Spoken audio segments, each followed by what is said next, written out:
Telegram is one of the fastest growing and biggest social messaging apps, text apps in the world, popular all around the world, including in the United States, but almost nothing or very little seems to be known about the company. It's headquartered in Dubai, where we are now. It is run and owned, and the software is designed, written by Pavel Durov, who began it some years ago, who almost never does interviews. It turns out he's a very interesting person, extremely interesting person. We learned that the other day while talking to him, and he has agreed to sit down and tell us about himself and his company, and we thought it'd be definitely worth hearing. And with that, Pavel, thank you for joining us. Well, thank you for having me.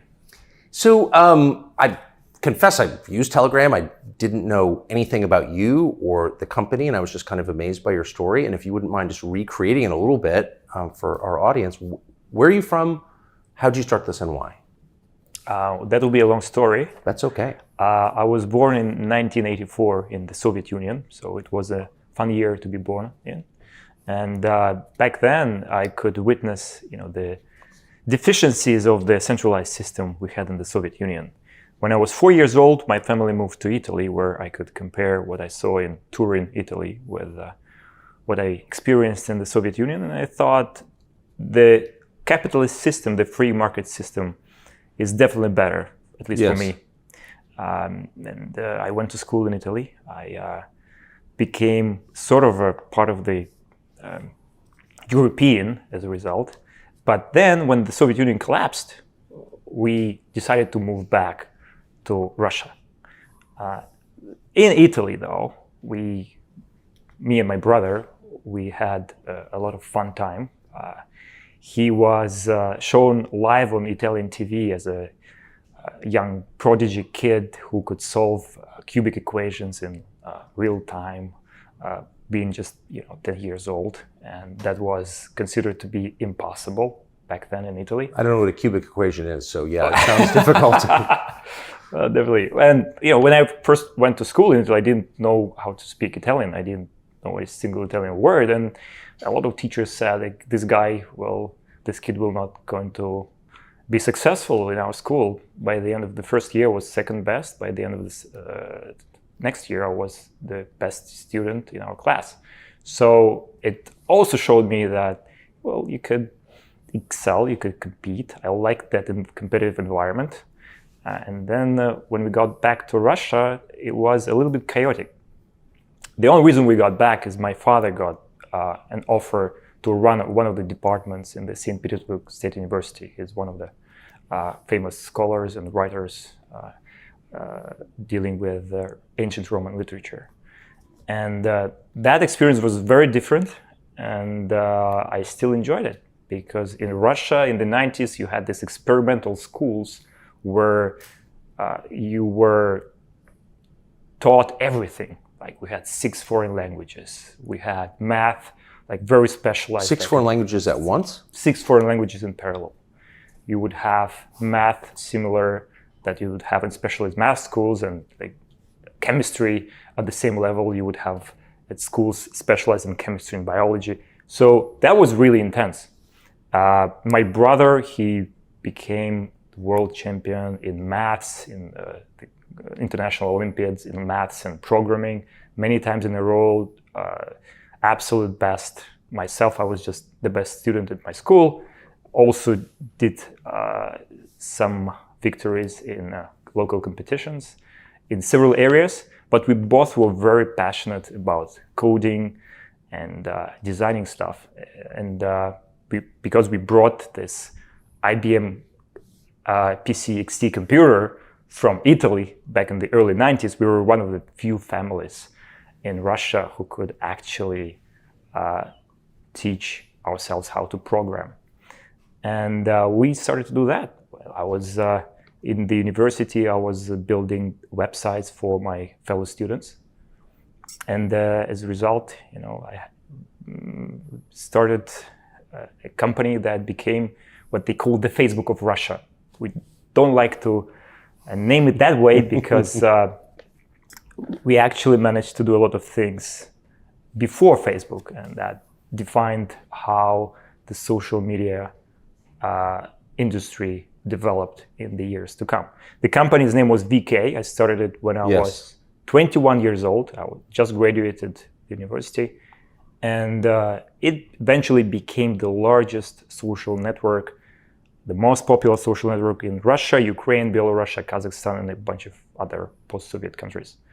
That was a significant effort on my side because I, at a certain point, was the sole employee of the company.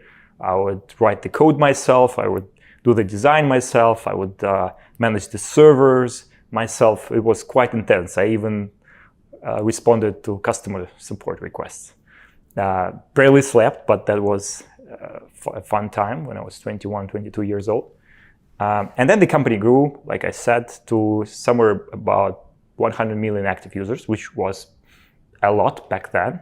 It was, I think, 2012 or 2011 when we faced our first issues in Russia.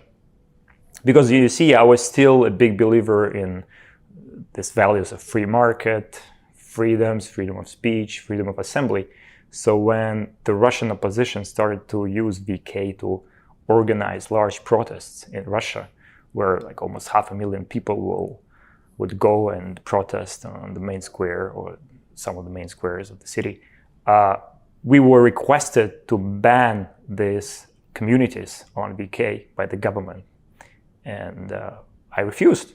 So the government asked you to shut down communications between their opponents. Well, VK is a social networking platform. Right. So they have this large public communities that anybody can join, anybody can read what people are discussing or what the administrators are posting.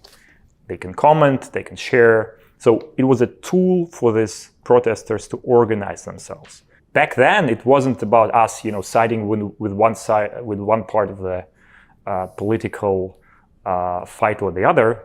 It was us defending the freedom of speech and the freedom of assembly, which we believed was the right thing.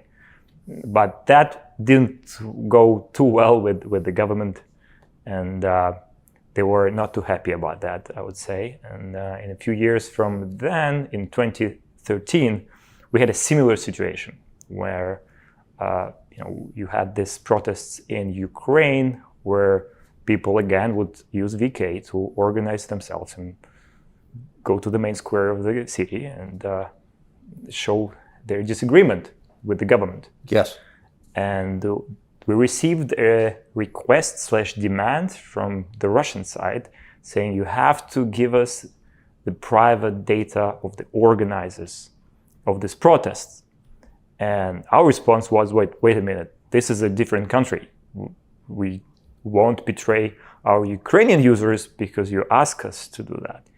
We decided to refuse, and that didn't go too well with the Russian government as well. So at the end of that year, I had to make a difficult decision because I was offered basically a choice between two suboptimal options. One of which was I would start complying to whatever the leaders of the country told me to do. The other one was I could sell my stake in the company, resign as the CEO, and leave the country. I chose the latter. If I can just ask you to pause, it's a little strange because I have heard people say that Telegram is a part of the Russian government, and you're describing the opposite. You're saying you had to leave the country because you wouldn't bow to their demands. Well, exactly like you're saying, people who have very limited knowledge of where Telegram came from, they would make these claims. They could be encouraged by our competitors who see it as an easy way to discredit us because Telegram is spreading like forest fire. 2.5 million users sign up every day, and we're sort of a threat. So I'm not surprised there's this perception because our competitors, they spend tens of billions on marketing, and they're known for using PR firms to also engage in campaigns like that. So how much do you spend on marketing? Zero. $0 in dollars? $0. We've never spent anything on acquiring users for marketing purposes. We never promoted Telegram, on other social platforms in any way. This is very different from other apps. You could see them being promoted here or there. Telegram is different. All of our growth is purely organic. And we got to almost 900 million users without having to spend anything on ads to promote Telegram. Amazing. I'm sorry to interrupt your narrative. No, sure. No, it's just interesting because I have heard people say that, but it sounds like the opposite of the truth. So you decided to sell the company, resign as CEO, and leave your country. Yes, that's what I did. It was a bit painful because obviously my first company was my baby. I created myself. There was a lot of creativity, time, and effort invested in that platform. But at the same time, I understood that I would rather be free. I would want to take orders from anyone. And I left behind probably a comfortable life. But for me, it was never about becoming rich. For me, everything in my life was about becoming free. Yes. And to the extent it is possible, my mission in life was to allow other people to also become free, in a sense. And using the platforms that we create, or I created, my hope was that they could express their freedoms. This is the mission of Telegram, and it was also, in part, the mission of my previous company, VK. We wanted to pause this interview just for a minute to point something out. When the Russian government asked Pavel Durov to use his social media company to censor its political opponents, he refused. He said he would rather resign and leave the country where he was born than participate in something like that. Such was his commitment to free speech. Now, you got to compare that, what he did, what Pavel Durov did, to what Mark Zuckerberg did, or Parag Agarwal, the guy who ran Twitter before Elon Musk bought it. Both of them have collaborated with governments to censor people, and that's shameful.